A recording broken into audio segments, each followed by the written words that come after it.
Good morning, everyone. I call this meeting to order. Welcome to meeting number 15 of the House of Commons Standing Committee on Fisheries and Oceans, pursuant to Standing Order 1082 and the motion adopted on January 20, 2022. The committee is resuming its study of marine cargo container spills. This meeting, of course, has taken place in a hybrid format pursuant to the House Order of November 25th, 2021. Interpretation services are available for this meeting. Please inform me immediately if interpretation is lost, and we'll ensure it is restored before resuming. The raised hand feature at the bottom of the screen can be used at any time if you wish to speak or alert the chair. When you are ready to speak, click on the microphone icon to activate your mic, and please speak slowly and clearly. When you're not speaking, your mic should be on mute. A reminder to all members and witnesses, all comments should be addressed through the chair. I'd like to also remind all participants that screenshots or taking photos of your screen is not permitted. I would now like to welcome our first panel of witnesses from the Canadian Transportation Accident Investigation and Safety Board. We have Kathleen Fox, Chair, and Andre Lapointe, Chief Operating Officer, and Clifford Harvey, Director of Marine Investigations.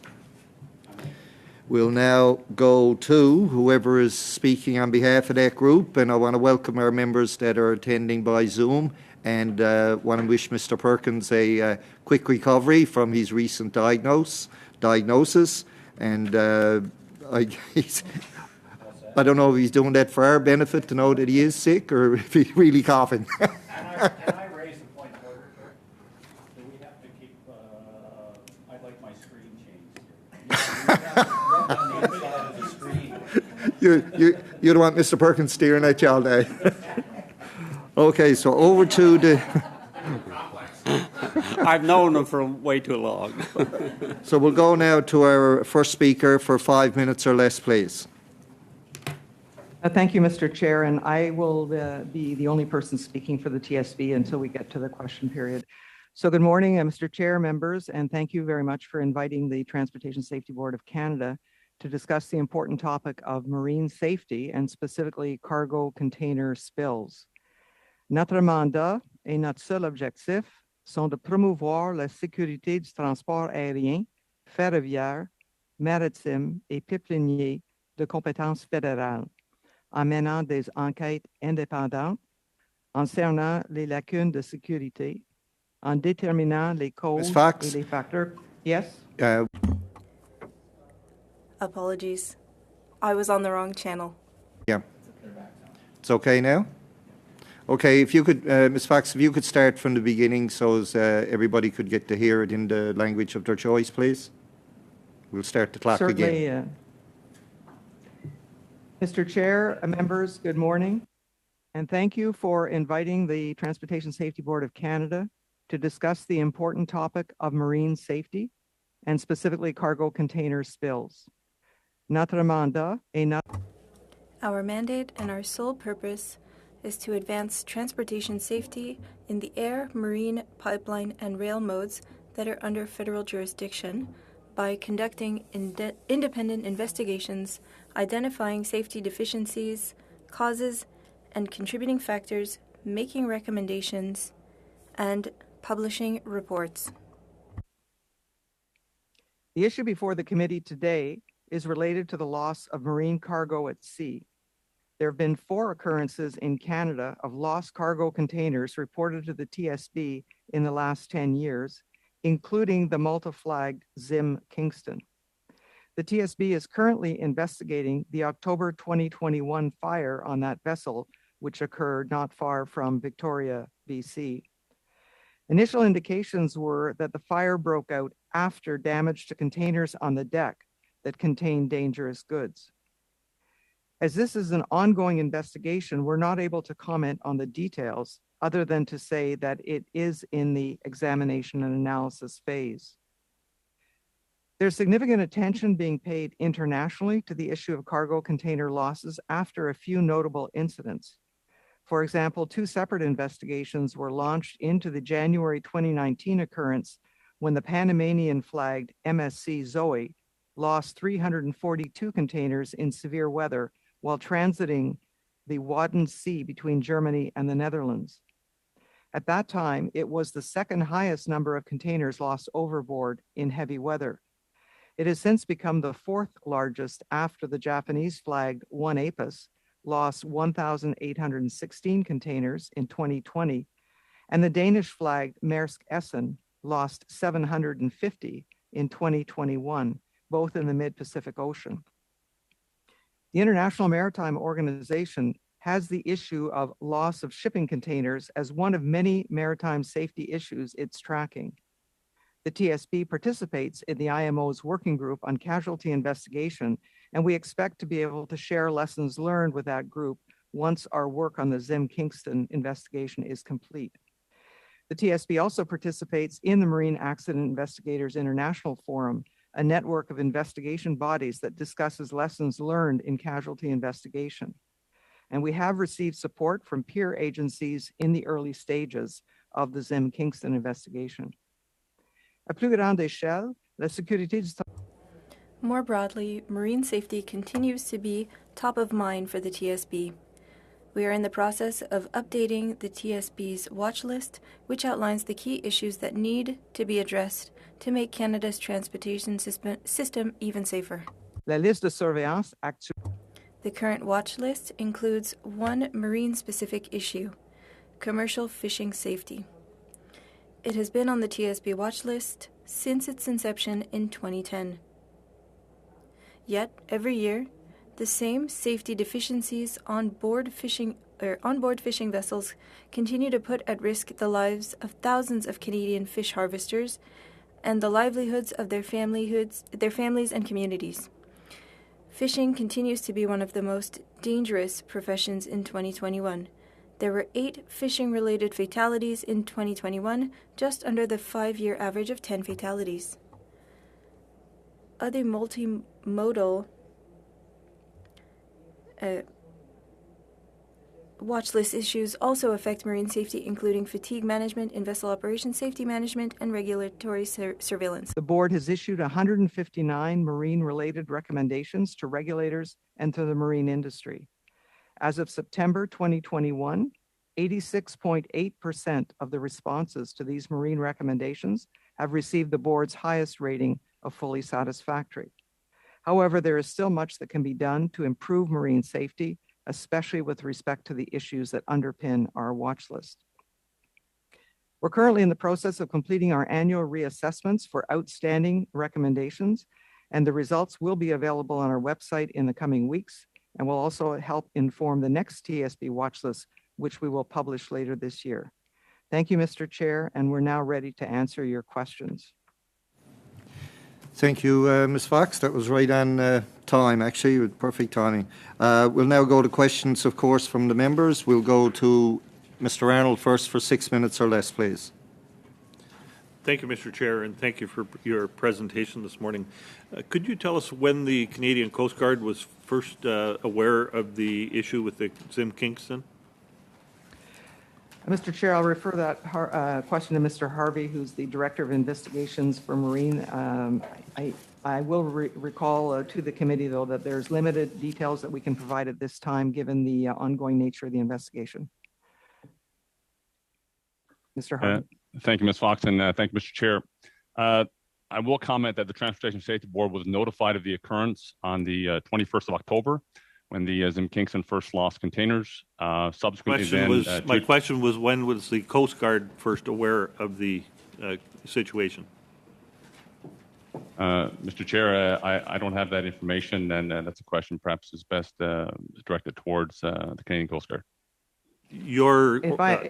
If I may just add, these are the sorts of timelines that we create as part of the sequence of events as we conduct our investigation, and it would be part of the final report when it's published. You would have that information, but you can't share it with this committee today? I don't have the details, and Mr. Harvey may not have the details in his hands. That's why we suggest the question go to the Coast Guard. However, the answer to the question will be part of the investigation and will be part of the final report. It's part of the sequence of events. Thank you. Can you tell us what volume of the hazardous or chemicals that were in the 2 lost containers that have not been recovered? Mr. Harvey. Again, those are details that are part of the ongoing investigation about the contents of those lost containers overboard. Okay. Can you tell us how much the Danos is the corporation owning the Zim Kingston? Can you tell us how much Danos paid for cleanup related to the incident? And is the Government of Canada holding additional funds from Danos for the cleanup? Mr. Chair, again, with due respect to the committee members, there's a lot of detailed information that is being asked about that investigation that is an ongoing investigation. And so we may not have the details at hand, or we're not at liberty to release the details at this time because it is part of an ongoing investigation. Some of that data needs to be validated before we're prepared to release it publicly. I really question with respect to you as well, what we may be able to obtain as committee members today if you cannot speak about the investigation because it is ongoing. What was being done by the vessel's crew or federal resources to prevent the escalation, such as the containers and chemicals catching fire, during the 2 days between October 21st and October 23rd? Mr. Chair, unless Mr. Harvey has specific information he can provide, that is part of the ongoing investigation. And I don't mean to repeat it, but I'm going to have to. We can talk generally about cargo spills and about how we conduct investigations, about how what information we may have about what's going on internationally. But when it comes to the specifics of an ongoing investigation, there's a lot of details that we cannot share at this time until we validate it. Okay, thank you. I'll try and be a little more general then. In your opinion, are there deficiencies in the government's response capabilities to incidents such as the Zim Kingston? And have there been lessons learned to improve future responses? Well, Mr. Chair, this is the first investigation that we're conducting that is specific to a cargo loss. And the reason we're investigating is because of the subsequent fire. We have seen 3 other occurrences in the last 10 years relating to cargo losses, but it is a fairly rare occurrence in Canada. And we did not conduct a full investigation with public reports in those cases because they didn't meet the criteria that we use under our policy on occurrence classification. So I think we'll be in a better position to address your questions once we've completed our investigation, but we're still in the very early stages, as I said. Okay, thank you. Are you going to be able to identify gaps in the response that the response plan and program of the government? And if so, it looks like it'll be after this committee has completed its study. Mr. Chair, what I can tell you is that when in any marine occurrence, we do look at the initial response, and there are other marine occurrences for which we've looked at the initial environmental response. I give the example of the Nathan E. Stewart in 2016. And we typically look at, again, the timelines for the arrival of first responders and the initial environmental cleanup. But we typically go in the 24 to 72 hour range, depending on the occurrence. And so we have identified issues in the past, but not specifically related to cargo containers going overboard. That will be part of this investigation. 30 seconds. Thank you. You mentioned that this is the first time you've investigated a container spill only because there was a fire involved. Is that correct? And did you not investigate those other container spills? There were, as I mentioned in my opening remarks, there were 4 other container spills that we're aware of that were reported to the TSB in the last 10 years. And 3 of those were, all of these occurrences are assessed, and it's determined what level of investigation is going to be done. We collect some data, and then we archive that. We report on it in our statistics that we report on monthly and then again annually. In this case, the initiating factor for the investigation of the Zim Kingston was the fire. However, of course, we'll look at the preceding factors that led to the fire. And as I indicated, one of that was the ignition of dangerous goods that were in some of those containers. Thank you, Mr. Hardy. We'll now, Mr. Hardy, you're up next. Thank you, Mr. Arnold. I don't know which one of you feel insulted with that comment, but you can straighten that out yourselves. We'll now go to Mr. Hardy for 6 minutes or less, please. Well, Mel has better hair. I'm sorry. I have to say it. Ms. Fox, I've always particularly valued your appearance in front of this committee because you do have a pretty good grasp on the history of issues as well as the one in question, and I respect the fact that there's not a lot you can tell us about, what's being discovered in this situation. So I'll probably just lift it up to the 30 to 50,000 foot view and get some general ideas from you. First of all, it was because the fire put the vessel at risk. Was that really the trigger that brought in the TSB to this particular incident? The investigation was launched under the authority of Mr. Harvey as the Director of Investigations for Marine, so I'd ask him to respond, please. Thank you, Ms. Fox, and thank you, Mr. Chair. Yes, when we received notification of the occurrence, we looked, as Ms. Fox said, we looked at the circumstances surrounding it, looked at the fire, and we assessed the occurrence, and we decided to deploy and start gathering information and undertake an investigation. Generally speaking, do you try and keep up to date, though, on worldwide incidents where containers are lost and where the vessel itself might have been rendered unstable because of shifting loads? Mr. Harvey can perhaps speak to what's happening at the international level and our involvement there. Thank you, Ms. Fox. Mr. Chair, as Ms. Fox mentioned in her opening remarks, we are actively participating with our international partners at the International Maritime Organization and through our work at the Marine Accident Investigation Forum as well.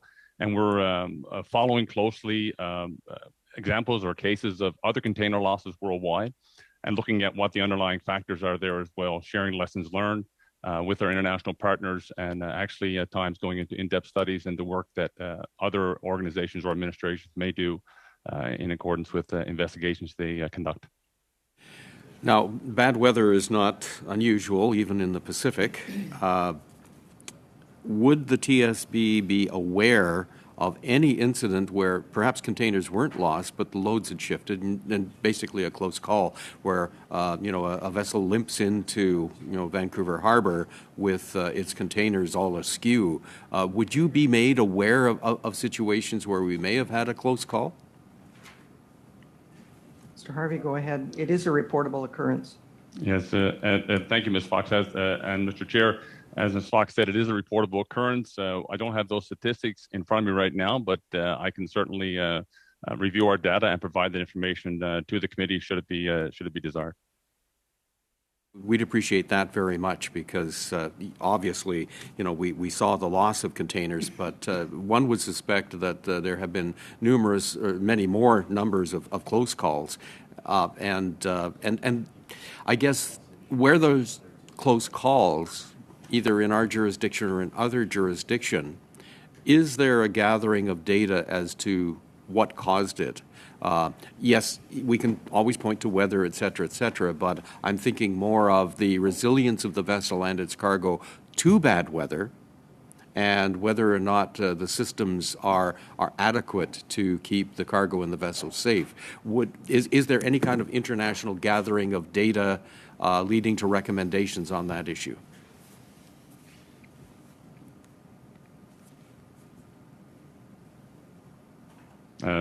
Thank you, Ms. Fox. Mr. Chair, I can report that, yes, I can speak in generalities based on the information that is being gathered. When it comes down to the actual cargo securing mechanisms on board with these container vessels, they use a twist lock system, or they also use other mechanisms which actually secure the cargo to the vessel and secure the cargo to each other. These vessels work on very tight schedules. Oftentimes, we've seen this internationally where there's been maintenance issues with the securing mechanisms. However, I can also say that the cargo, when it's secured on board, it is secured in accordance with a cargo safety manual, which is approved by the flag state of the vessel, and is done in accordance with the in an assessment actually of the stability of the vessel. What about the actual loading of the vessel? Are you aware of best practices in terms of where things go? You know, so for instance, somebody was telling me the other day that they don't like to put flammable materials below deck because that could be an issue. Okay, if they can't go below deck, where do they go? And especially, is there consideration of stacking things in a way that if something's going to be lost, it's going to be the least possibly damaging to the environment? Are you aware of any considerations, any discussions, any findings or recommendations on that? Go ahead, Cliff.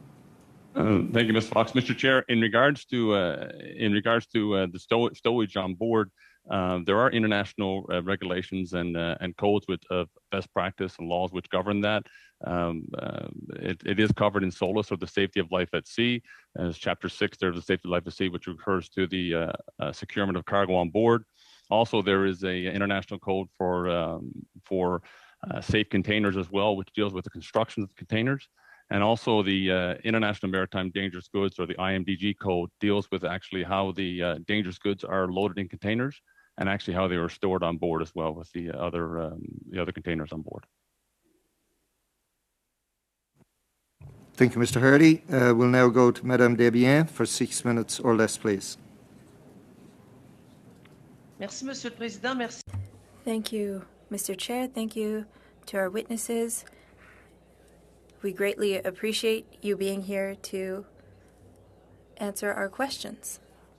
So now let's move into more general questions so that you can tell us about things that you might find more relevant.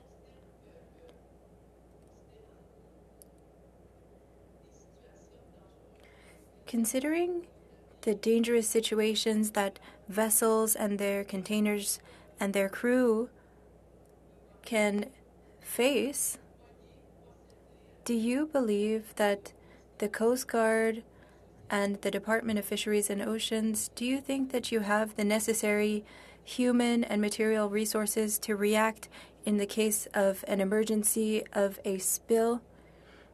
Do you believe that you have everything that you need to intervene in an emergency, or is there place for improvement?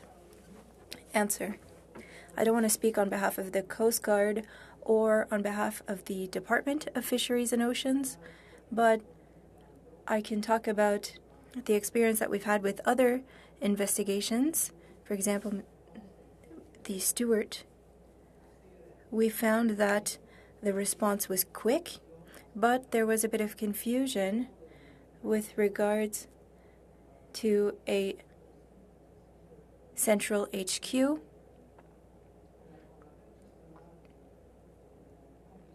And we made a conclusion with regards to risk. So if there isn't a coordinated and an exhaustive response of a spill, then there's a risk that shortcomings will not be able to be identified.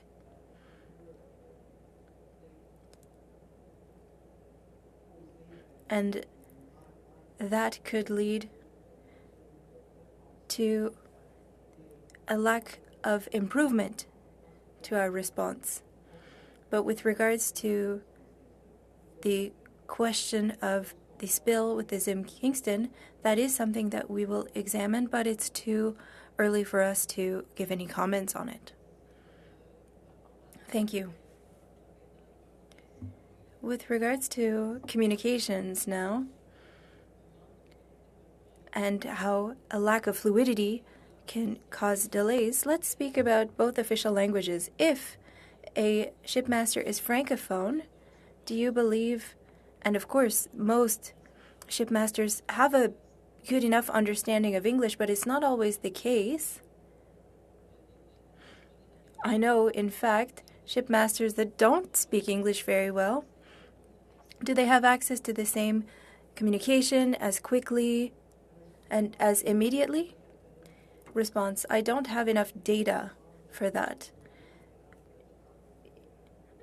You need to know that most vessels coming in to Canada, well, the crew is coming from different countries where English is not necessarily the mother tongue. I don't know if Mr. Harvey would have any comments. He worked with the Coast Guard or Transport Canada. Perhaps he could speak on that, but we don't have enough data. So in the St. Lawrence, there's the Groupe des Gagnés. They have a Francophone crew, and they go up north. Mr. Harvey, do you have anything to add? Ms. Fox and Mr. Chair, I'll address the question in English if it's okay. But the communication protocols on board the vessel, I would say that they are generally undertaken in the language of the vessel, or sorry, in English, and the communication is taken in English between vessels and between vessel traffic control. However, if there, my understanding as well is that this communication can be undertaken in the second official language, as the member posed that question in regards to that will be at the Marine Communication Traffic Center with the Canadian Coast Guard.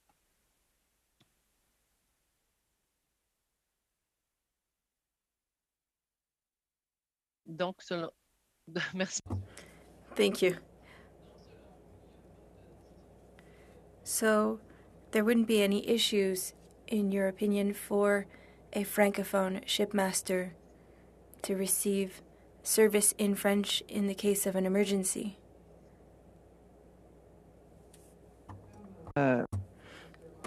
As Mr. Harvey stated, there should be the means to do so, but we don't have the data to state whether or not that's been an issue. So that's why we can't give you a clear answer, because we don't have any data. Thank you very much. Thank you, Mr. Chair. Thank you for that. We'll now go to Ms. Barron for 6 minutes or less, please. Thank you, Chair. Thank you to our witnesses for being here today. I have a few questions here. First question I wanted to ask was to Ms. Fox, or whoever Ms. Fox feels is best suited. Could you expand a little bit? I'm happy to hear that there is an investigation happening around the Zim Kingston you'd mentioned, and perhaps this is following a little bit more on Mr. Arnold's question, but you'd mentioned that this investigation was happening specifically because of the fire. I'm wondering if you can clarify what criteria needs to be met for you to conduct an investigation, and what happens when that criteria isn't met. What happens from there? Well, I can speak, Mr. Chair, generally to that question. We have a policy on occurrence classification, which is available on our website, but which we're happy to table with the committee. And it outlines the things that we look at. And in particular, our role is to advance transportation safety. Now, there are, and I do have the statistics in front of me, in 2021, there were about 214 marine accidents and another 860 or so marine incidents. So we're talking about close to 1,200 occurrences. We can't investigate every one, and nor does everyone warrant the use of limited resources to conduct a full investigation with a public report. So what we look at is what do we know about the occurrence? Is it something that we're already watching through our watch list? Is it something that we know is of interest from an international perspective? Was there loss of life? Was there significant property or environmental damage? And so there's a series of criteria that the directors of investigations use in all four modes to determine which of the many, many, many occurrences that are reported to us warrant a full investigation. And then within that, there's an initial scoping of the investigation to determine, what are the different lines of inquiry that we're going to look at. So the TSB was certainly aware from the time this vessel was encountering difficulties, and then the subsequent fire, and then we had to wait until it was safe to board the vessel. But certainly, this was an example of one where we felt it warranted a full investigation and public report. And so could you clarify what happens then if the incident that's reported to you doesn't meet the criteria? What's the next steps? Yes, I'm sorry. Yeah. I'm sorry, Mr. Chair. That follow-up on that is simply that we get between 3,500 and 4,000 occurrences reported to us per year in all modes. All of those occurrences are assessed, they're documented, they're analyzed to determine if we're going to deploy a team, and then once they're deployed, if we're going to do, or what level of investigation. We have various levels of investigation, from fact-based, which is a level 4, to a major investigation, which is a level 2. And but all of the occurrences that have been reported to us are assessed, they're documented, they're reported in our statistics, and we can use them. For example, if we see a flurry of similar type occurrences, we could use them to inform a future investigation. Thank you. You had mentioned that over the last 10 years that there were 4 others that were investigated. Can you clarify, you don't need to go in detail, but just briefly what those 4 incidences were? There were 4, and I'm talking specifically about, Mr. Chair, about incidents where cargo went overboard as opposed to cargo shifting, because one of our reportable occurrences is cargo shift or cargo lost. And so in terms of cargo lost, there were 4 occurrences. And I'm sorry here, the most recent one was in December 2021. The North Arm Tempest reported having lost 3 cargo containers overboard while in the Strait of Georgia. Of course, the Zim Kingston, which we are investigating. And then the other 2, one occurred in 2016. It was the Hanjin Seattle that reported losing 35 containers overboard in severe weather, about 8 miles south of Cape Beale, British Columbia. And in 2014, there was a barge, a Southeast Provider, that was under tow by the Pacific Titan that lost 28 containers overboard while transiting the Queen Charlotte Island. So 3 of those 4 were what we call Class 5 occurrences. They were reported to us. We assessed them. We documented them. But we didn't pursue the investigations further. The Zim Kingston is the first one. We're doing a full investigation with a public report. Thank you. So based on the level of investigation that was conducted on the other 3 incidences, were there any lessons that were learned from those that you could share with the committee today? I don't have any details that beyond that. Each one is unique in terms of the circumstances. So I think this particular occurrence will give us an opportunity to look back at some of those and look at what's happening, in other marine jurisdictions, and see if there's any commonality amongst any of these occurrences and any lessons that can be learned. Thank you. I guess one thing that comes up over and over again is the need for a coordinated response, to have an integrated response plan when spills occur. And I'm wondering, have you done any investigation around any gaps in jurisdiction or any, in any ways that you've seen in your work that the response plan has not been as effective as it could have been if there were more of an integrated response plan in place, including First Nations, those on the ground, and so on?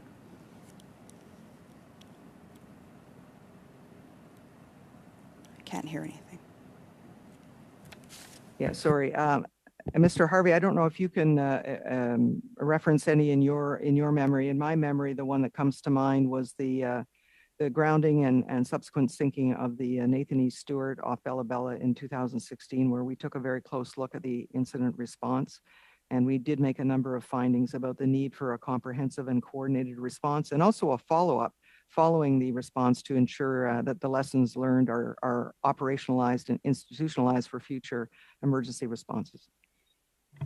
Thank you, Ms. Barron. We'll now go to Mr. Zimmerman for 5 minutes or less, please. Mr. Zimmer. Thank you, Mr. Chair. Just to start off with a simple question, what is the success rate of container ships in general? Is it as opposed to trips, I guess, that are made with incident or a loss of cargo or et cetera? What would the percentage be of successful trips versus unsuccessful trips? Mr. Harvey. Thank you, Ms. Fox. And Mr. Chair, there was the statistics released by the World Shipping Council, which identified that through a period I think it was in an annual period around 2017 where approximately, I think it was 625 million containers were shipped worldwide. And of those containers that were shipped worldwide, the percentage that they calculated were lost outside of catastrophic events, which would be the complete loss of a vessel, was around in the factor of 0.0006%, or around potentially 2,000 to 2,500 containers annually.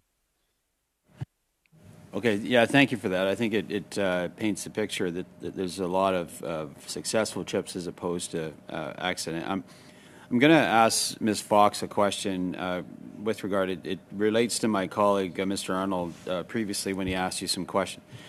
I think you referred to that there was some recommendations and that 86.8% had been responded to affirmatively.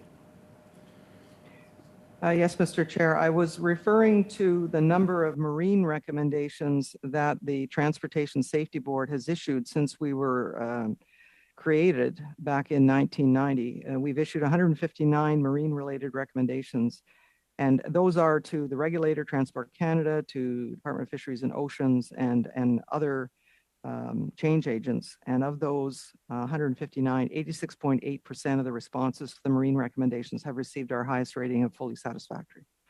So my question is going to be, what happened to the other ones? What kind of recommendations have you made that haven't been received or haven't been adopted? And maybe give us, I know we got about 3 minutes here, Sure. A general comment on that. Thank you, Mr. Chair.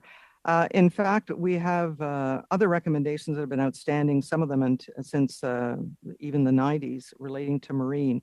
A lot of them right now are focused on fishing safety, relating, for example, to the carriage of life-saving appliances, stability assessments for smaller and mid-sized fishing vessels, and training for bridge resource management training for watchkeepers as a result of the Nathan E. Stewart capsize or grounding and sinking in off the coast of BC. We issued 2 relating to fatigue management and fatigue training for watchkeepers who are regulated by the Marine Personnel Regulations. And we ask the change agent, and typically it's Transport Canada or could be DFO, every year to update us on the progress they're making on assessing those, actioning those recommendations. We assess that action, and then we publish it on our website. And we're just about to publish the latest reassessment exercise in the coming weeks. So are you confident that the remaining, I guess it was at 86.8, so about 13%, are you confident that those are going to be addressed in the future by the actions within the department? In some cases, the regulator may not agree with the recommendation, and we may agree to disagree, Mr. Chair, but we always track them. If we feel that the residual risk is sufficient, we keep them active. If we feel the residual risk is lower, but we're not ready to close the recommendation until it's fully satisfactory, we may make it dormant. But we always follow up on an annual basis, and some of them are harder to implement than others, either because there may be resistance from the industry or there may be costs involved, but we continue to pursue those and highlight them in any investigations where the same issues resurface. So all I would say in finishing is I know my colleague, Mr. Perkins, is concerned about marine safety, and maybe this makes the case for a longer discussion about what still needs to be done. And we care about our anglers out there and our fishers, and that they're safe and they get home at night and return to their families. So maybe again we'll talk about that in the future. But thanks for your testimony today. That's all I have. Thank you, Mr. Zimmer. We'll now go to Mr. Callaway for 5 minutes or less, please. Thanks, Mr. Chair, and hello to our witnesses and hello to colleagues. I have 2 questions. One is focused on Indigenous knowledge and incorporating that into response plans, and also around the polluter pays principle. I want to stay on that as I did in the last series of witnesses last week. But we've heard from the Canadian Coast Guard that they benefit tremendously from collaborating and incorporating Indigenous knowledge in their unified command center. I think they said it's an important collaboration. So with your expertise, the Transportation Safety Board has investigated many incidents and accidents across Canada. And no doubt you've seen how collaborating with Indigenous communities can lead to better outcomes. So I'm wondering if we if you could, and this is one, two, or three of you, you decide. I wonder if you could provide us some other examples where all levels of government, including Indigenous governments and communities, work together to provide the best possible response to a marine cargo incident or any other such incident. Thank you, Mr. Chair. I can speak to the incidents as to whether it was how comprehensive or all levels of government, maybe for others to judge. But certainly the loss of the BC Ferry Queen of the North in 2006. It was the local community in Hartley Bay who played a significant role in recovering and helping to aid the passengers who were able to get off that vessel prior to the sinking. Unfortunately, two souls were lost and presumed drowned. Then there was the Leviathan 2 off the coast of Tofino. I believe that was in 2015. I may be wrong on the year, but I think it was 2015. Where that was a whaling vessel that capsized as a result of a severe encounter with a wave. And again, it was the local community that first of all identified that the vessel had gone down and then went out and recovered many of the passengers who had ended up and crew who ended up in the water. And then of course the Nathan E. Stewart, when that went down, spilling 110,000 liters of diesel fuel. For the local community and the Heiltsuk First Nation went out and helped with the environmental response. Thanks, Ms. Fox. Any other of the witnesses want to add to that? I'm going to take your silence as no. Thank you, Ms. Fox, for that. My second question is around the polluter pays principle. I asked a couple of questions in the last block of witnesses last week, and we've heard from witnesses that under the Wrecked, Abandoned, or Hazardous Vessels Act and the Marine Liability Act, the polluter is liable for losses or damages caused by pollution from a ship. So I'm wondering, in your view, if you could provide this committee with any further recommendations on how these legislations could protect Canadians from incurring the costs associated with environmental incidents. I'm going to ask Mr. Harvey to address that. I will say that we use the word recommendation very carefully because it's a board recommendation, and I'm certainly not in a position to make any recommendations with respect to that. But Mr. Perhaps Harvey may suggestions be able to add. Again, I will wait to see what comes out of this particular investigation. Mr. Harvey? Thank you, Ms. Fox, and thank you, Mr. Chair. I don't really have anything to add beyond the principle you mentioned about the polluter paying principle. I know that there are international conventions governing the recovery or the response to pollution as well, and they're incorporated in Canadian law and responded to by the federal departments responsible. Okay, I think I have about 40 seconds left, so I'm going to try it from a different angle. Could you expand on how this type of legislation not only holds polluters accountable, but also helps to prevent incidents like the Zim Kingston incident from happening again? Again, I think I'll answer that one, Mr. Chair. You know, our role is very, the role that Parliament has carved out for it is very clear. It's to investigate safety and transportation safety and those things that will make safety, marine safety and the other modes better for all. So we really limit ourselves to those sorts of discussions as opposed to commenting on other legislation which is beyond our jurisdiction or mandate or our expertise. Thank you, Chair. Thank you, Mr. Callaway. We'll now go to Madame Desbiens for 2.5 minutes or less, please. Merci, Monsieur le Président. Thank you, Mr. Chair.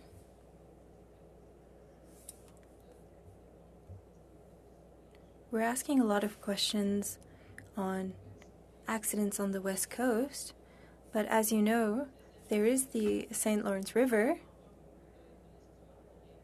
that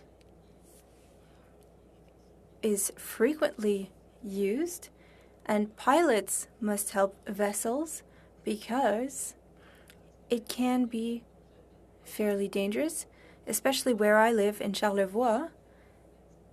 And the passageway is very complex for people who don't know the area. My grandfather knew the area very well, but it's not the case for foreign vessels. And what concerns us with the St. Lawrence is that what happened out west could happen to us as well.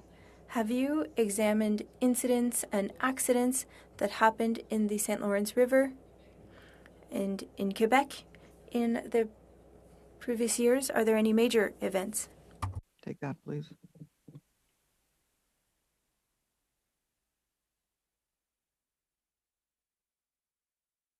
Mr. Harvey? Oh, sorry. The translator cut it. Apologize for that, Mr. Chair. I'm trying to think about incidents where we had discussed shipping occurrence in the St. Lawrence. I know that the Transportation Safety Board undertook an extensive Class 1 investigation into pilotage issues in 1995. A lot of those recommendations were addressed since that time. But however, the use of pilots on international vessels sailing into the St. Lawrence continues as well. We continue to look at cases where bridge resource management between the pilots and the ship's crew on board is undertaken in a way that communicates intentions of the pilot and vessel's master fluidly and together in one, so it's easily understood between both parties. Thank you, Madame Debienne. There's only about 12 seconds left, so it's hardly time for a question, let alone an answer. We'll now go to Ms. Barron for 2.5 minutes or less, please. Thank you, Chair.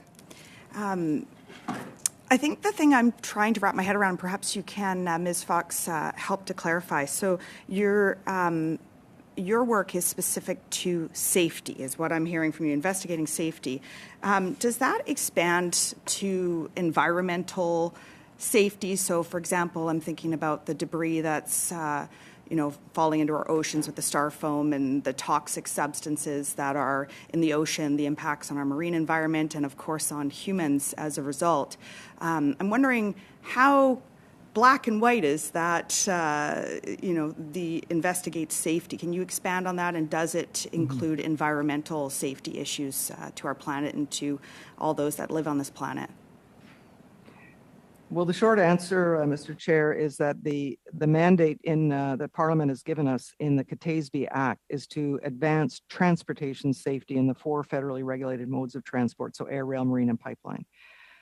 So no, we don't investigate environmental incidents except to the extent that they were caused by a transportation occurrence. So certainly, if a train derails and spills dangerous goods, as was the case in the tragedy in Lac-Mégantic, if a ship has an occurrence and either, in this case, loses cargo, or in other cases, grounds or sinks, or then the environmental consequences of that, we'll document what we know, and we'll document the very initial response to it in terms of the first 12, 24, 36, 48 hours. But beyond that, in terms of the actual cleanup and so on, that is outside of our mandate, because our mandate is really focused on what happened to cause the environmental damage and how was the initial response handled to minimize the consequences to people and property. Thank you, Ms. Fox. Sorry to interrupt you. I just want to try to get my last question in quickly here. Is there any work done through your work to work alongside others to ensure that, I know that Mr. Kellaway was speaking a little bit around the polluter responsibility, the information that you're acquiring through these investigations. Do you collaborate with others to ensure that polluters are held responsible with this really important information that is being acquired through your investigations? Again, the short answer is that the TSB cannot attribute blame or determine civil or criminal liability, so we have to stay outside of that realm.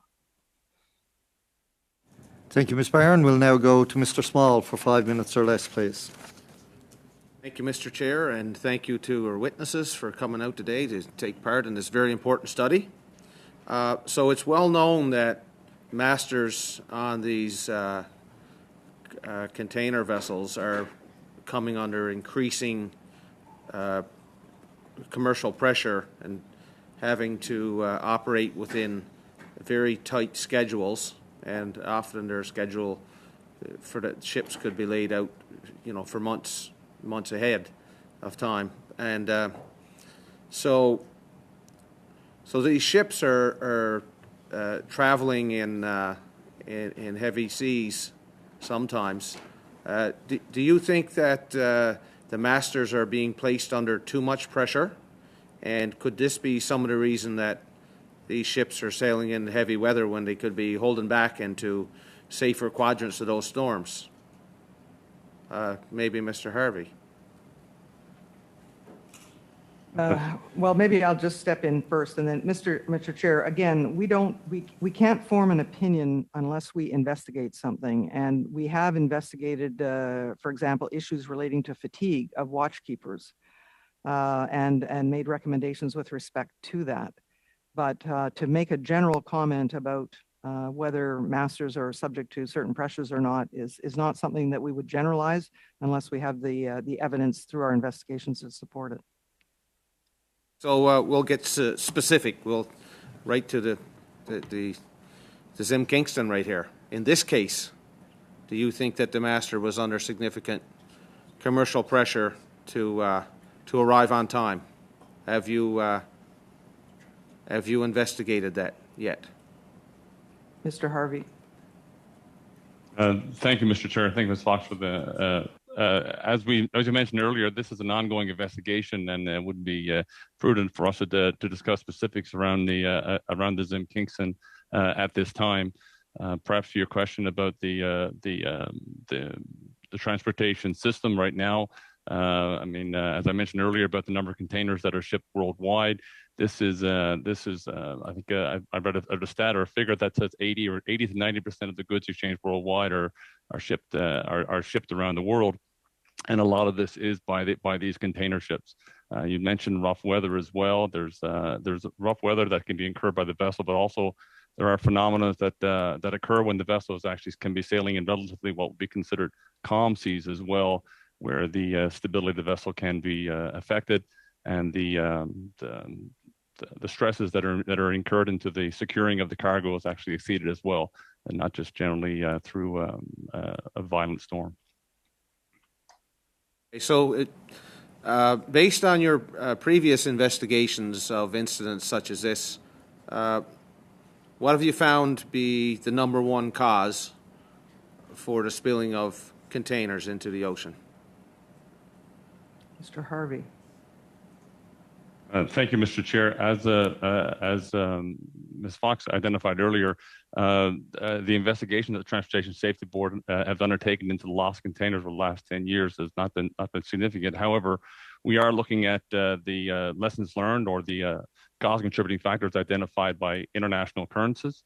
As I was mentioning earlier as well, oftentimes the stresses that are undertaken by the lashing mechanisms on board these container vessels are exceeded, sometimes by the stability of the vessel, which is compromised either in inclement weather or actually through synchronization actually with the wave period or the rolling motion of the vessel, which can actually cause the heeling of the vessel to heal over and to exert forces on these containers. It's been documented as well that potentially improper loading of these containers as well when it comes down to the weights that's being addressed at the international body, and also the condition or the maintenance of the securing arrangements on board the vessel are generally things which are seen coming out of the investigations internationally. So, who determines the maximum height of the maximum allowable height of container stacking? And I guess it has to do with the size of the vessel as well. But who's responsible for making that judgment, for that regulation? Thank you, Mr. Chair. A container vessel of this is actually the stability of the container vessel is assessed, and the amount of cargo that the vessel can carry is documented in the cargo securing manual. This manual was approved by the flag or by the country of the vessel, and it is done in accordance with international standards. And this is then provided to the crew and to the shippers for adherence or to review the loading of the vessel to make sure that it's in accordance with the approved cargo securing manual. Harvey. Thank you, Mr. Well, we'll now go to Mr. Hardy for 5 minutes or less to clue up our first hour. Thank you, Mr. Chair. I was hoping to get one last question in, so this should be fairly short. You mentioned, Mr. Harvey, you mentioned international standards. Who in Canada contributes our input into the international standards? To Mr. Small's question about stacking, where things are stored on the vessel, the securing mechanisms and their efficacy, and the safety of mariners. Who in Canada, what body contributes our input to the international standards there? Go ahead. Thank you, Ms. Fox, and thank you, Mr. Chair. The lead department in Canada for interaction with the International Maritime Organization and these effects is Transport Canada, the regulator of the federal shipping. Thank you for that, Mr. Hardy. It gives us a little bit of extra time now to make sure we can complete our second hour. In closing our first hour, I'd like to thank the witnesses from the transportation sector for... What's that? Oh, okay. Well, we could probably clue out and get the full hour in now on the next one too, so... All right, I'll allow a question. Go ahead. Thank you. Just a closing question. Ms. Fox, you mentioned how the board's number of investigations has been limited because of your limited resources. Has the board's annual funding had any substantial increases since the Oceans Protection Plan was announced in 2016, or has it basically been inflation and typical increases?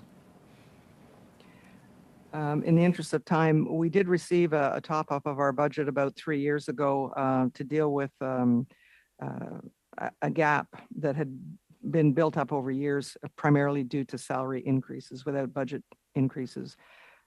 Again, we are adequately resourced for the types of investigations that we do, and we have the provision to go to Parliament for extra funding if we're not, but we did not get any specific extra funding as a result of the Ocean Protections Plan.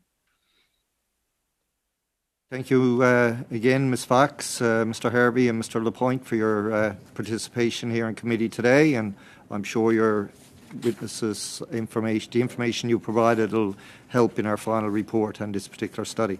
So we'll just recess for a moment now before we switch over to the second panel, just to make sure our witnesses are sound checked and the interpretation is working okay. Thank you again. Thank you, Mr. Chair. Recess.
Back, and of course we'll welcome our witnesses for the second hour of our testimony today.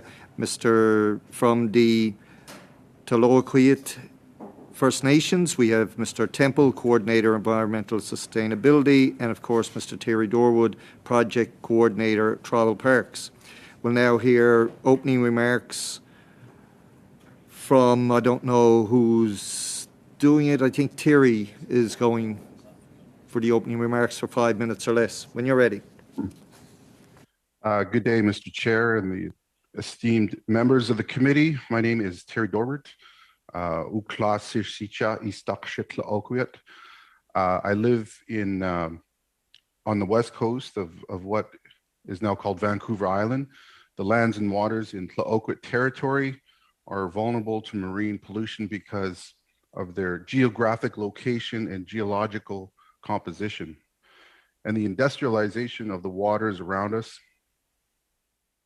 longshore drift, the prevailing movement of the water, constantly bringing marine debris onto our shores, debris that threatens the sensitive soft sediment shorelines with plastic, metal, and hydrocarbon pollution. We know this pollution settles into these settlements where they accumulate and threaten marine life for years. We say marine life in these rooms, but most of us here know that life to be salmon, clams, herring, and crab, and more. On the west coast of Vancouver Island, there is a vibrant and sustainable model of collaboration occurring. Since 2017, work has been done by the Tlaoquit First Nation in partnership with local NGOs and committees to build our collective capacity to manage our shared resources and respond to the growing challenge we face. More recently, Tlaoquit and local NGOs have successfully worked in partnership and coordination with both federal and provincial governments to address these threats.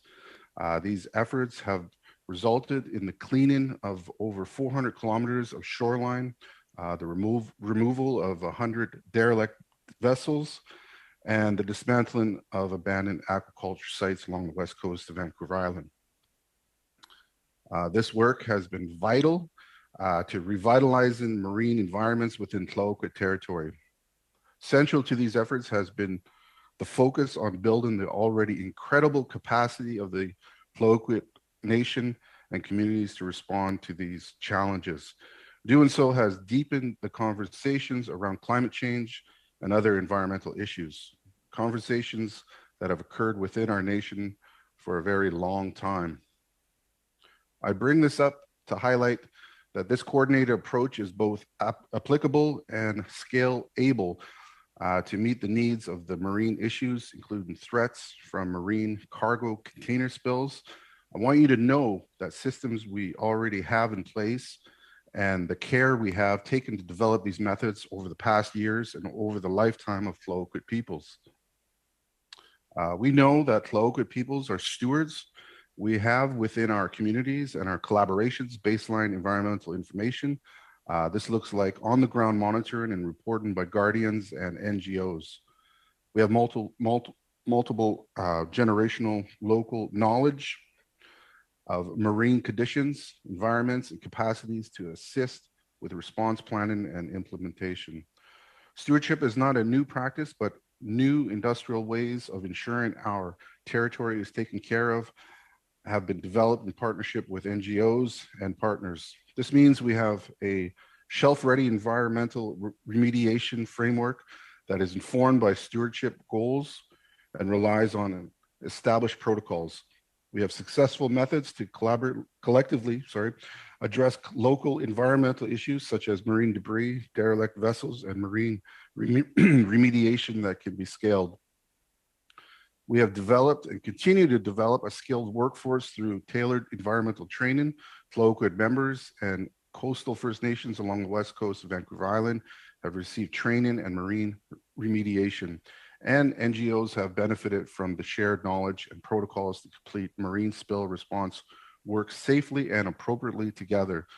Together with this knowledge, we have tailored OHS protocol and training targeted to safely in the marine environment. We know this approach works here on the west coast of Vancouver Island. We also know it works elsewhere in direct response to marine incident response. Similar to the approach taken on the North Shore in Haida Gwaii, we can move forward to adopt a shared and inclusive approach to marine incident response. This approach includes inclusive and equitable decision-making, which means recognizing and including all affected territorial boundaries and impacted governments. The balance of power is key to supporting consensus decision-making towards common goals. Shared responsibilities for marine resources. This is a human problem. This is not a Vancouver Island problem, a Tlaloquid problem, or a BC problem. We are all responsible for dependent upon these diverse coastal and marine ecological systems for our social, cultural, and commercial ways of being.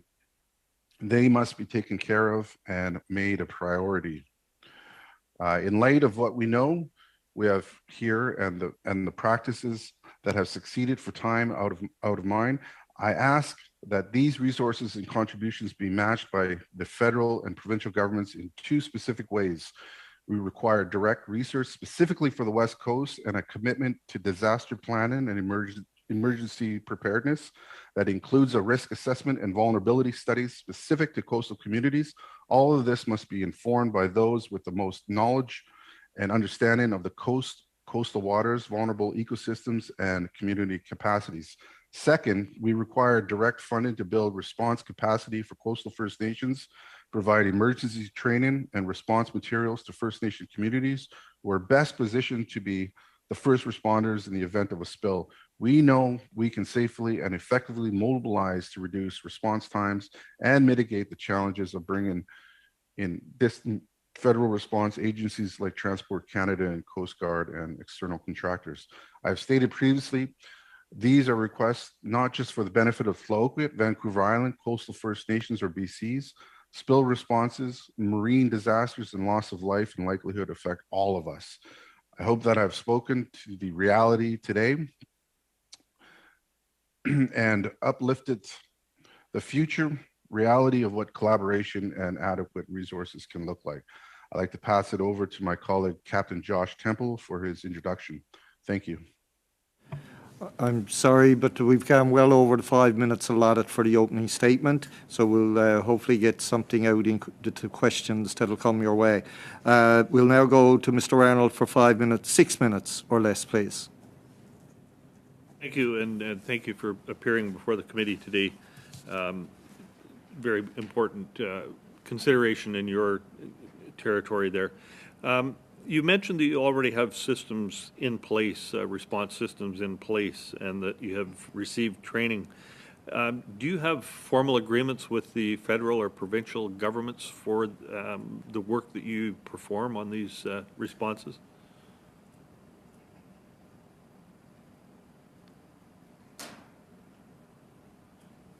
Yes, we do. You have formal agreements so that if your members vote to respond, there's compensation or coordination with the provincial or federal government body that would be appropriately attached to it.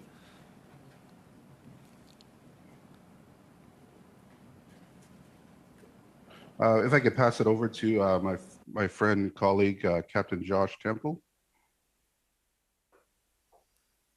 Yeah, thank you very much, Terry. I can handle that for sure. And good morning, Mr. Chair and the esteemed members of the committee. As you know, my name is Josh Temple, and I'm calling in from the unceded and unsurrendered lands of the Kamloops and Squaxin Nation in what is now known as Kamloops, British Columbia. I appear before you today in my role as Coordinator of Environmental Sustainability for the Tlaloquit Nation.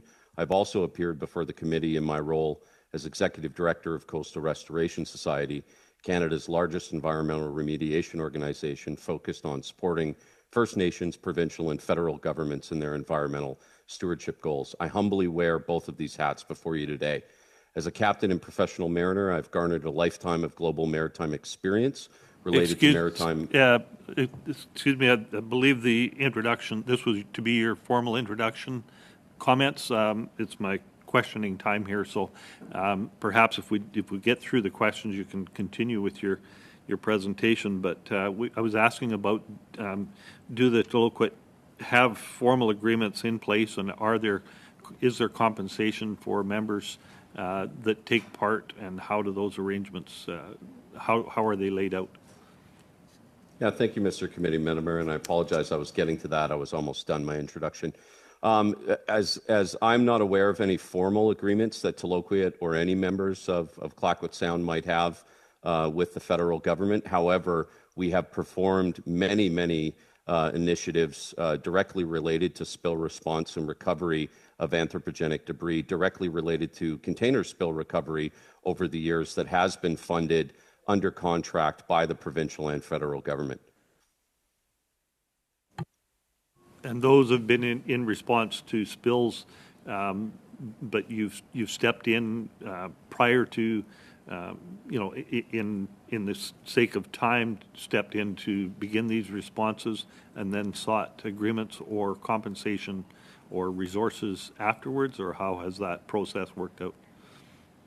Yeah, that's a great question. So it's happened both ways. Sometimes in the absence of a more formalized framework or emergency response structure that would allocate funding or resources to support an emergency response of anthropogenic debris related to container spills, et cetera, we do step in and become proactive. In other instances, there's debris that continues to wash in from a variety of international and domestic sources, and that continues to wash in from the Zim Kingston spill. In those instances, we'll work with either the provincial or federal governments to propose a collaborative approach for spill response, ongoing spill response and recovery, as well as recycling and disposal initiatives that are pertinent to those recovery efforts, that have allocated funding mechanisms either through direct contract awards through the procurement system or through funds like the Ghost Gear Fund or the Clean Coast Clean Waters Fund, which was recently done through a provincial initiative, or a variety of other initiatives that are either put out by Transport Canada, Coast Guard, or Department of Fisheries and Oceans. Thank you for that. Mr. Dorward, you mentioned you're looking for matching resources for risk assessments, but also direct funding to build response capacity. Would that be along the lines of permanent structures, facilities, and regular staffed facilities as well, or can you elaborate a little bit more on that? Yeah, we're working on a shoestring budget out here. We're not funded in a long way. Long-term funding is required to sustain response frameworks. So we have a long ways to go in terms of infrastructure. We need to build capacity, training, and implement recovery efforts. I think that's all I have for now. Thank you. Thank you, Mr. Arnold. We'll now go to Mr. Hardy for 6 minutes or less, please. Thank you, Mr. Chair, and thank you to our witnesses. I wanted to see if you had any reflections on the Nathan E. Stewart incident. I know that was more something in the Heltzig territory, but I recall at the time there was criticism that the people the agencies that responded to the oil spill didn't call in or rely on traditional or Indigenous knowledge or expertise. Was that your observation as well? Can you refresh us as to what happened there? Maybe Mr. Dorward? Yeah, so we, of course, we don't have a direct line of communications when this type of stuff happens. That fuel spill on the Central Coast could have easily happened along WCVI. Coastal Indigenous networks are often the first responders, and we need training. We need equipment to respond to these emergency situations. Concern at the time was that there was local knowledge that could have mitigated, the amount of damage done, but it wasn't relied on. You spoke of training, and you say that there has been some training conducted. Who develops the training and who delivers it? Mr. Dorward, perhaps you can, again, respond to that. Well, we've been working with Josh Temple. So coastal Indigenous people are, we're often geographically positioned to respond. So we need to work with WCMRC, coastal NGOs like Josh's team, the Coast Guard. Now, has there been training offered to you through the Kitsilano Coast Guard base? Because that was one thing that we counted on as a good development. First of all, to keep that base open, but then secondly, to use that facility to train first responders up and down the coast. Has your community benefited at all from that?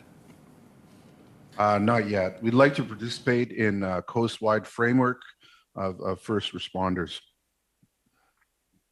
Coordination. That's a framework. That's a framework that we need to see implemented. And that leads me to the question I have of many of our witnesses so far, and that is coordination.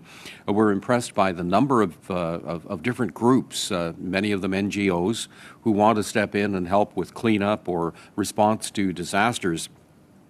And each of them, is clamoring for a small budget to make their activities work and worthwhile. But I'm always suspicious that there's not a lot of coordination, that one hand doesn't know what the other is doing, and that we could be duplicating efforts or leaving gaps. Is that your experience, literally being on the ground and on the water? Yeah, it definitely has been. Communications are improving, but we need to bolster the collaboration between government, First Nations, and NGOs. This takes dedicated funding, and we'd like to see the government come to the table with some long-term funding. Without long-term funding, the framework will collapse. When there's an incident, a transport truck or a train derails, the truck tips over, you can tell in an instant what's in the car or in the tank or whatever load the truck or the train is carrying, because there's markings there that would allow emergency responders to know exactly what they're dealing with when they arrive on the scene, and in fact they would know before they get there.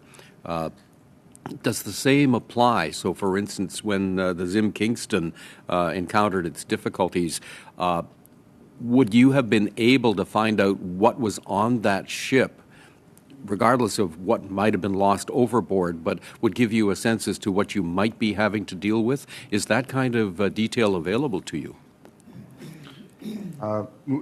We need to treat all these spills with the highest priority.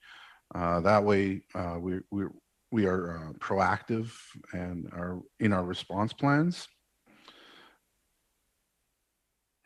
Treating all spills as high priority ensures that we are, prepared with an adequate response.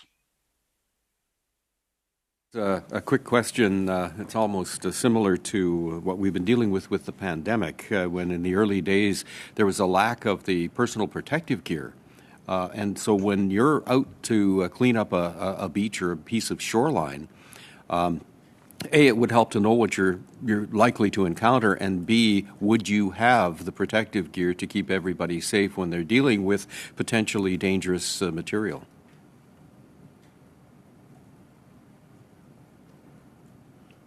Spill response equipment is highly specialized, ensures, the protection, is there.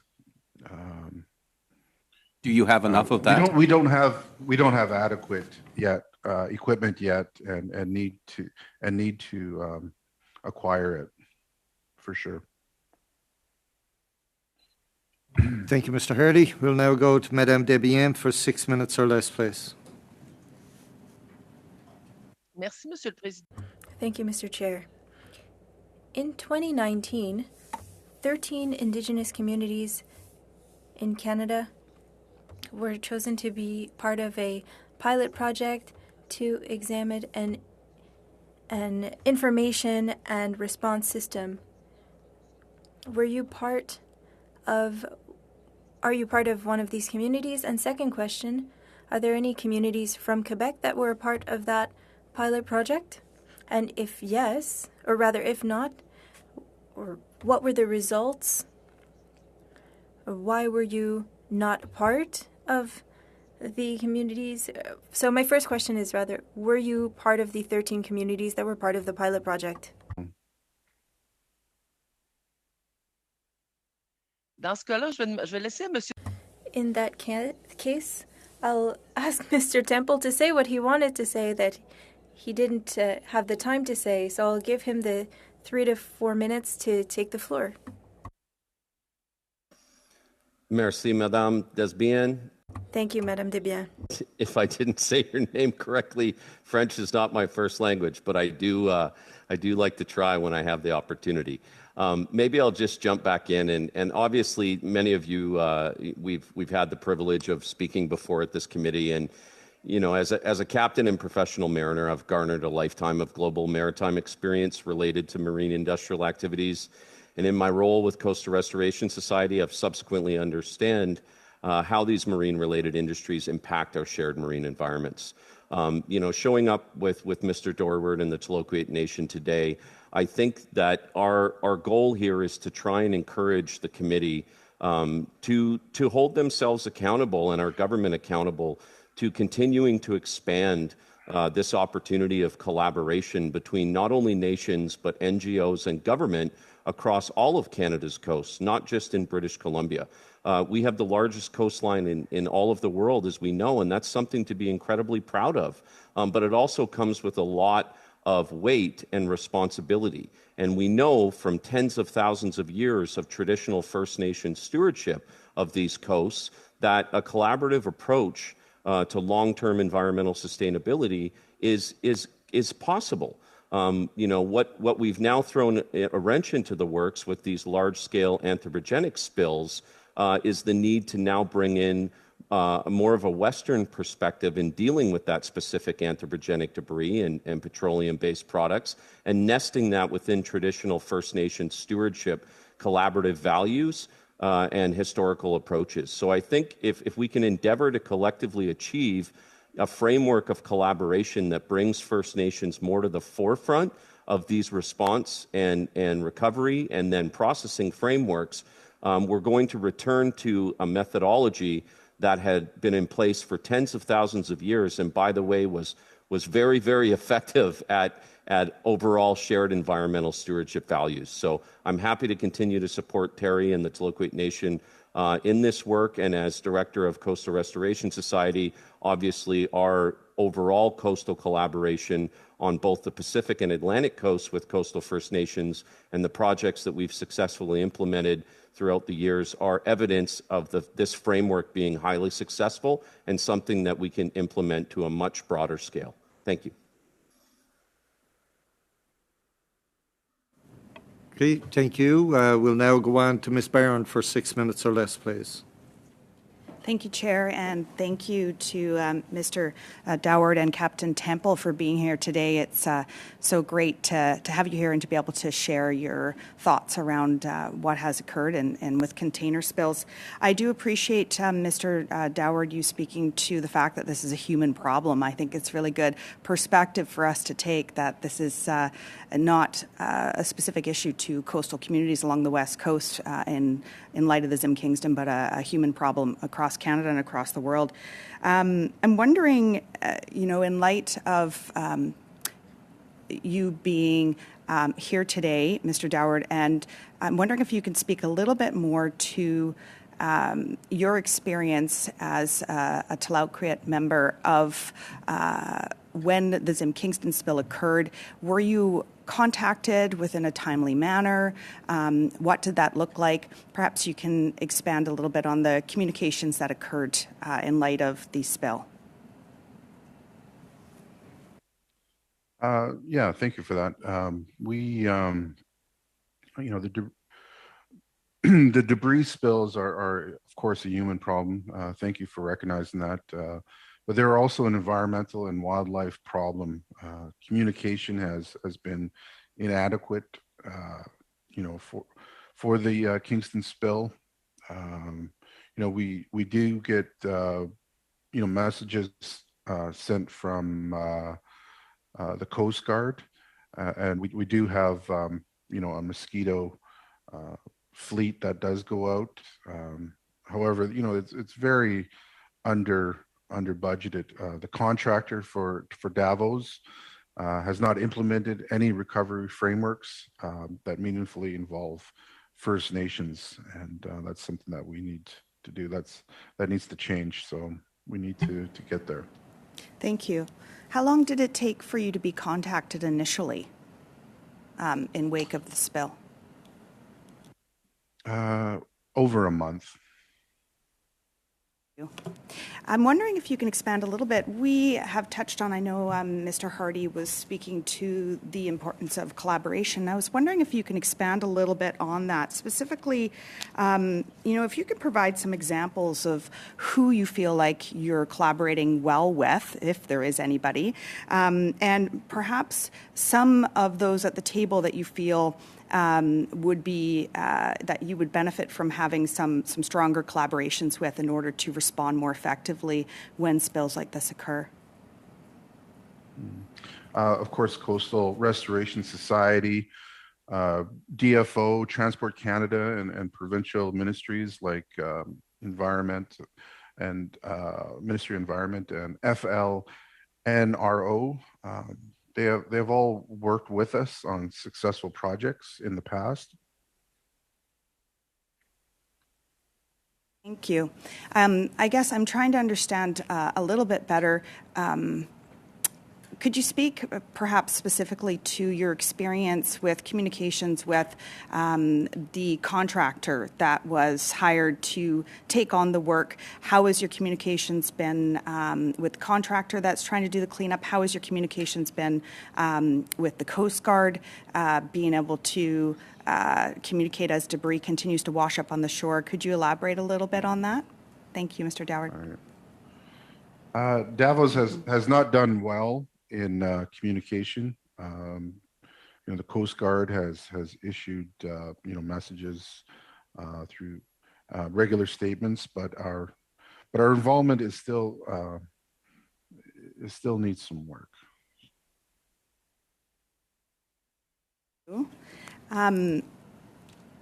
Could you speak a little bit to, and I think you've already highlighted on this, but what I'm trying to understand is your thoughts on having a really strong integrated response plan that includes First Nations taking on that stewardship role that you spoke so well to. How do you feel an integrated response plan where all of these players are effectively communicating, where there's a plan in place, would help to eliminate the damages that occur from these spills? Well, I'd like to know if that even exists, and if so, how do we become a part of that? If it doesn't exist, we're not seeing it implemented on the WCVI. Thank you.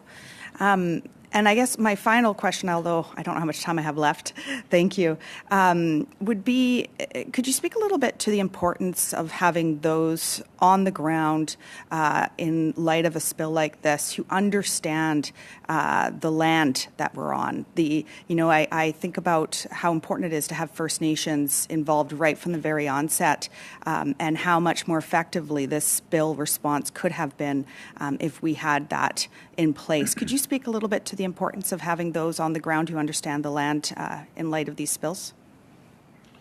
Well, yeah, First Nations, of course, were the original stewards of these lands. We're a natural choice to lead any recovery efforts. We can go into areas where most people can't. We understand the coastal community. Relying on First Nations should be the primary goal. Thank you, Ms. Barron. We'll now go to Mr. Zimmer for 5 minutes or less, please. Thank you, Mr. Dorward. And is that the proper way to pronounce your name? Same as forward, but with a D. Okay, perfect. Thanks. Campaign speech. So just a couple of questions. Who do you think is responsible for, first of all, for a plan or a response to a spill? And we're talking here about container spills today. That's the topic. But just general spills. Who do you think is responsible if that is to occur in waters close to your community? Whose ultimate responsibility is that? You know, I definitely think it's you know, the federal, the Coast Guard. And so I would agree with you. You know, as Indigenous people, we still have an ancient responsibility to ensure the well-being of the environment, and you know, even though we don't have a lot of funds, you know, we get out there and do what we can. The reason why I ask it that way is we just went through a study about the flood response in the Fraser Valley, and, you know, we saw a bunch of volunteers use their own boats, their own gas to help, you know, really fix what the response was. What actually really happened was a volunteer effort in essence, and they weren't compensated or anything else. But getting back to my question, whose responsibility it was, well, when we asked Department of Fisheries and Oceans, they kind of shrugged their shoulders and they said, well, we issued a bunch of permits, but that's all they did. You know, it was really just partially just getting out of the way of the people who actually did the work. So my next question for you, if the responsibility belongs to the federal government, and I guess I'm kind of a little bit alarmed, like based on the questions my colleague Mr. Arnold asked you, if you haven't been compensated for some of your cleanup efforts, it kind of begs the question, it begs the question if there is a plan in the first place, because it kind of it causes some doubt around whether there is a plan or not, because I would have assumed that you would have been part of that response plan in your area. You know, if there's a spill, if there's a container spill, that you would have been consulted and said, hey, we want you part of this program. So are you aware that there's any plan like that in place in your community? Well, you know, government is stepping up to support these efforts, but we need to improve these collaborations. We're encouraged by these preliminary efforts, but much more needs to be achieved. I could pass it off to my colleague, Josh Temple. Mr. Dorward, I'm going to keep asking you if you don't mind, because I think, and maybe I'll ask you another question this way. I know that you know, I'm familiar with the oil and gas sector. I'm up in northeastern BC. I'm not on a coastal community, but very aware of spill responses and what's necessary. Typically, there's a stash of equipment. There's, you know, if there's an oil spill, let's say, there's a stash of equipment that community members can go utilize to contain the spill. And it's the equipment that you refer to. You know, it's very specialized. Do you have specialized equipment like that in your area that you can access to utilize, even on a voluntary basis, that it's bought by the Department of Fisheries and Oceans, but that you can use? You know, putting equipment into remote First Nation communities like Tlaoquit, you know, it makes obvious sense. You know, we have there now yet, or equipment. Yeah. We have. Sorry, is that equipment currently accessible to you now, or is it not there yet? It's very limited. Okay. We need to expand on inventory immediately. Yeah. Well, Mr. Dorward, I guess in the last couple of comments that I'll make is I would be very curious if you could submit to the committee, like what would be, you know, if you did indeed have a spill in your area, what equipment would you need to respond to that? And I think it would be a good perspective for us to have is, you know, again, I agree with you. You're the ones, whether you know that coastline better than anybody, and you'd best respond to it too. But just what kind of plan that you would put in place if you could draw it up yourself, what would it look like? I just would ask you to submit that to committee if you could, and we'll see where that goes. But thanks for your testimony today. Thank you. And we'd be happy to submit, a fulsome response plan, including inventory and personnel requirements. Just Thank you, let Mr. us know who Zimmer. to send it to. If you can send it to our chair or the clerk, and they will distribute it to all of us here. Thank you. Thank you. Thank you. We'll now go to Mr. Hanley for 5 minutes or less, please. Thank you, Mr. Chair, and thank you, Mr. Doran and Captain Temple, for participating and for your really interesting testimony today. A few questions, mostly for you, Mr. Dorward, but feel free to defer to Captain Temple if necessary.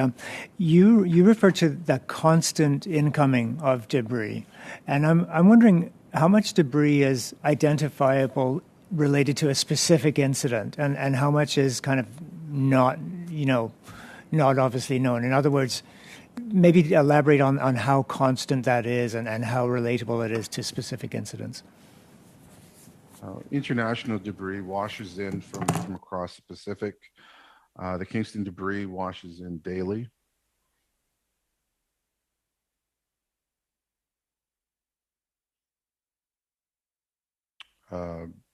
Josh, do you have, there's over 3 million pounds that have arrived in Clayoquot Sound so far.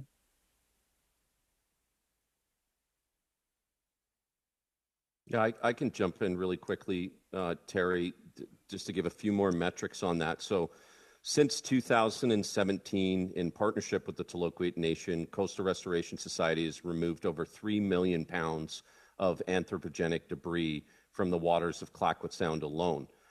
This amount is increasing exponentially every year as we become, the inevitable end of the line for most of the debris washing across the Pacific. Since the Zim Kingston spill, we've seen a daily influx of debris like Yeti coolers, yoga mats, exercise equipment, children's bicycle helmets. We're reporting this debris to Coast Guard on a daily basis. Surveys have been underway, recovery efforts have been underway, but the volume of this debris that is exactly attributable to the Zim Kingston continues to wash in. And so far, the recovery and survey efforts that we've undertaken in partnership with the Taloquit Nation and other nations across Clayoquot Sound has not been supported by either Davos, the owner of the Zim Kingston, or Amex Group, the contractor that's been hired by Davos to support these recovery efforts. So we really need to see a concerted response and a long-term plan to recover the debris from the over 100 containers that are still missing and presumed to be sunk along the waters of the West Coast Vancouver Island, most of which, with the volume of debris, as is indicated by the volume of debris reaching the shores of Taloquit Territory and Clayoquot Sound, seem to be nearby. So that's one of the things that we'd like the committee to take away with from this presentation today, is that we need to encourage both the ship owner and the contractor, Amex Group, to direct a lot more resources and funding to the survey and recovery efforts along the west coast of Vancouver Island.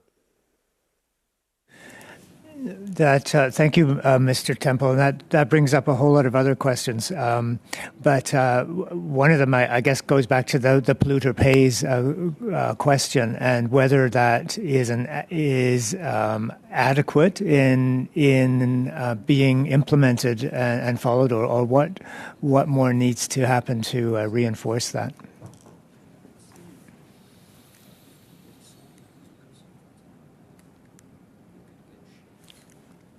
We're unaware of the metrics of these agreements. Add to that?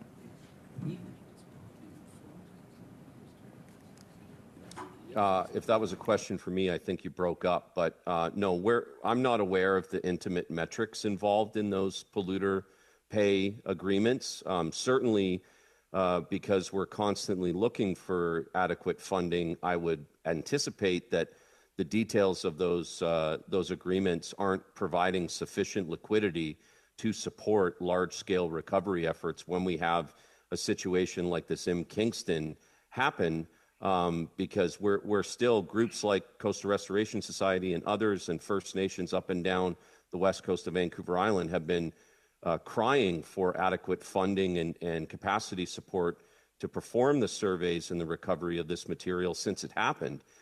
So I would say, although I'm unaware of the details of those agreements or any levies or fines that might come as a result of these incidents, I would assume that they're obviously not sufficient if everybody along the coast clearly indicates that the resources are not adequate at this time.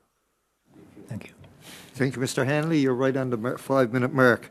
We'll now go to Madame Debian for 2.5 minutes, please. Merci, Monsieur le Président. Thank you, Mr. Chair.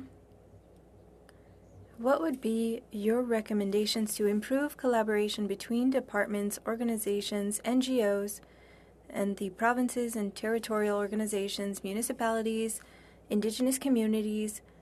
What could be improved? Is there a plan that could be created and implemented and directives to be followed very strictly? What would be a good solution in your view? Forming an official committee or task force immediate to develop and implement a framework for a type of spill recovery.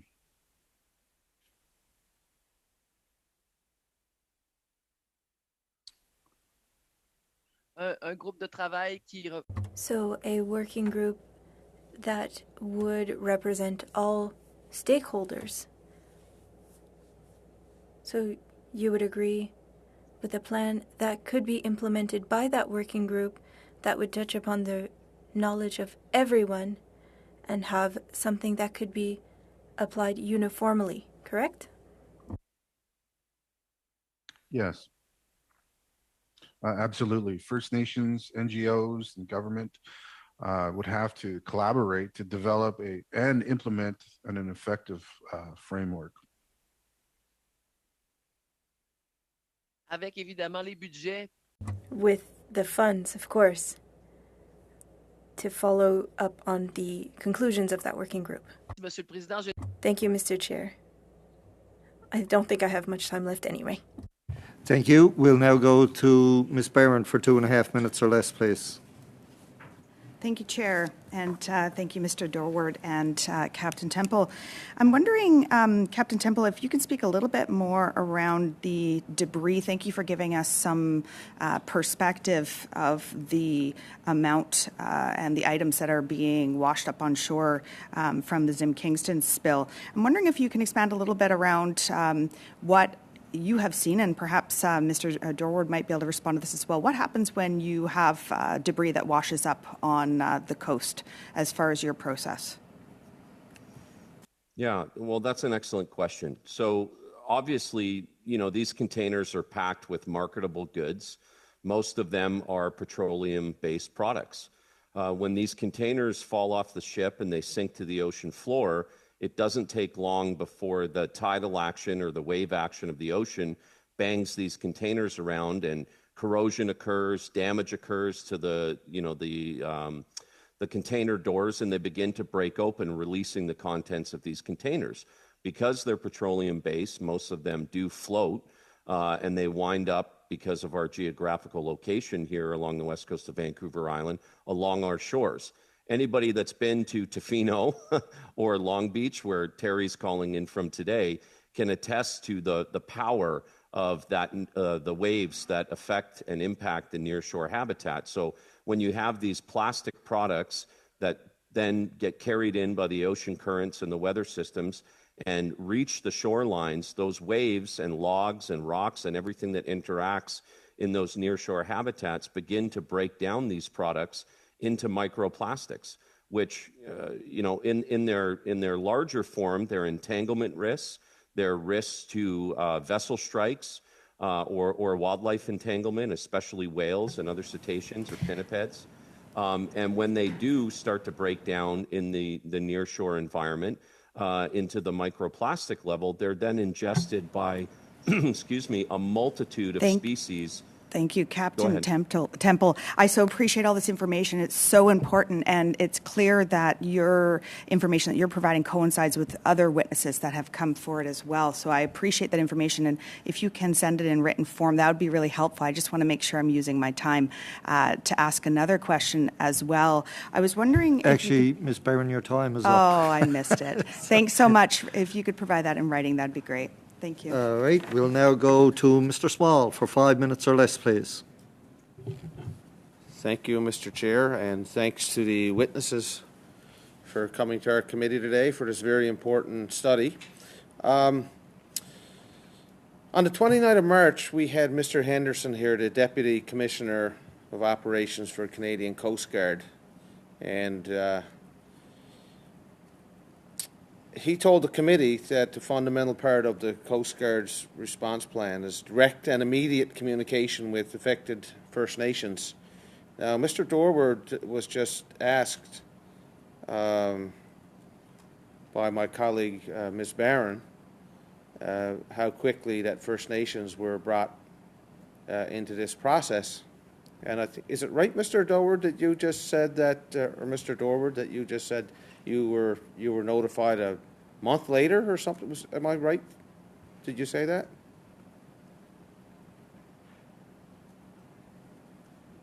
Mr. Dorward? Josh, could you answer that, please? Yeah, absolutely, Terry. So yeah, communication was not immediate from the shipper. It was reported immediately to the Coast Guard, and communications came in through the Coast Guard almost immediately. But when we were speaking of the lack of communication that took almost a month, that was the contractor, Amex Group, who was brought on by Davos, the ship owner, who has shown, in our opinion, considerably inadequate abilities to communicate with local First Nations or groups that are experts in these types of survey and recovery. Okay, efforts. sorry, I misunderstood that. So how would you assess the timeliness of Canadian Coast Guard's communication with affected First Nations and coastal communities during the MV Zim Kingston incident, as well as for marine emergencies in general? I would highly support the effectiveness of the Coast Guard's communication abilities. They have done a fantastic job of keeping not only Indigenous but non-Indigenous peoples along the coast exceptionally well informed through consistent releases and updates, as well as the province of British Columbia. It hasn't just been the Coast Guard. Both the province of BC and the Coast Guard have issued regular reports and have been extremely accessible by email or phone when any updates or information was sought by either our group or others along the coast. Recommendations or suggestions for improving the collaboration between the federal departments and agencies, NGOs, provincial and territorial agencies, municipalities, and Indigenous communities. Do you have anything to offer up on that? The only caveat I would say on this instance, as we're speaking of the Zim Kingston, is that sort of the buck has been passed here over to the contractor hired by Davos, the ship owner, and Amex Group, the contractor, has been charged with the survey and recovery efforts. So I think that we need to focus more on bringing that control back into the federal or provincial governments, because as is evident by this instance, Amex Group has not done an adequate job of communicating or delivering or developing the type of survey or recovery efforts that are required of an incident of this scale. So I think the bus needs to get back into the hands of the federal or the provincial government, but I'd like to turn it over to Terry for his comments on that as well. Yes, we definitely need more support. But yeah, we do get a lot of information that does come in from the Coast Guard, as Josh had mentioned. So yeah, we want to get to a place where we can collectively work together. First Nations need to be taking the lead, to be taking the leadership roles. So, thank you. How should the federal government ensure that adequate compensation for marine debris spills is available for affected coastal communities and responders? And well, I think that speaks to the results of what either a task force or a dedicated working group or committee would provide. I think that first you have to identify what the larger regional capacity needs are in terms of support and funding, and then you can provide accurate metrics on exactly what that dollar figure and capacity support looks like. But we have to do the work first to identify what the broader scale situation currently is and how we proceed to respond to that going forward. Oh, thank you very much. Thank you, Mr. Small. We'll now go to Mr. Hardy for 5 minutes or less to finish up. Thank you, Mr. Chair. And again, thank you to the witnesses for some really valuable background on this. Mr. Dorward, could you comment on behalf of your community and perhaps more broadly on communities up and down the coast on the quality and reliability of the communications network, i.e. cell phone coverage and broadband internet access? Oh, it's very poorly. We don't have very good. There's a lot of spotty areas. First Nations connectivity is improving, but it still needs a lot of work. There are a lot of dead zones that even in on Vancouver Island, and of course the remote islands. It's very spotty. I would imagine along the West Coast particularly it would be a challenge. In terms of the actual capacity of your community to respond, you give us an idea of how many times in an average year you'd be asked to respond to an incident, Mr. Dorward? Our community has received ongoing and annual training. We don't send people out if they're not trained up. We work almost year-round with coastal restoration on restoration projects. Brushes. So really, it's kind of a continuous exercise. It's not that you'll go for a couple of months and then all of a sudden, you're going to get 2 or 3 calls for service, like the fire department or something like that. But I was interested actually in the challenge of maintaining sort of some continuity of experience and expertise in the community.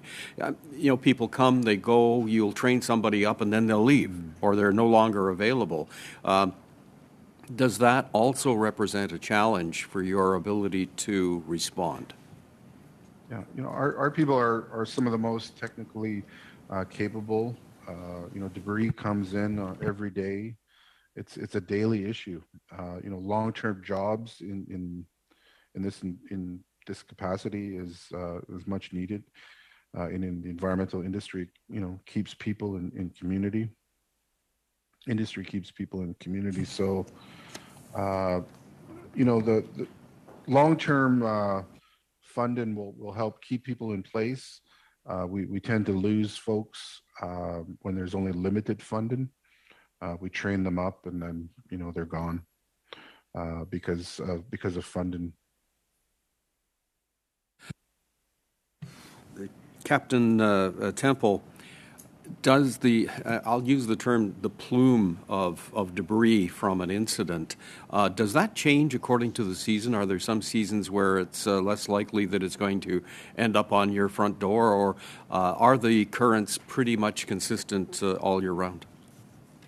Yeah, great question, Mr. Hardy. The currents and the prevailing weather is pretty consistent year-round. Obviously, in the wintertime, the prevalence and severity of storms increases the volume of debris that comes across, the overall Pacific Ocean. And certainly by springtime and early summer, we see the largest aggregate of debris because of that winter season. Now, notwithstanding incidents like the Zim Kingston, that could increase exponentially the volume of debris that comes in at any time of year. But without an incident like the Kingston occurring, it's spring and early summer is when we tend to see the largest aggregate of debris. We do have more time. Good, thank you. So, Mr. Dorward was asked for his thoughts or recommendations.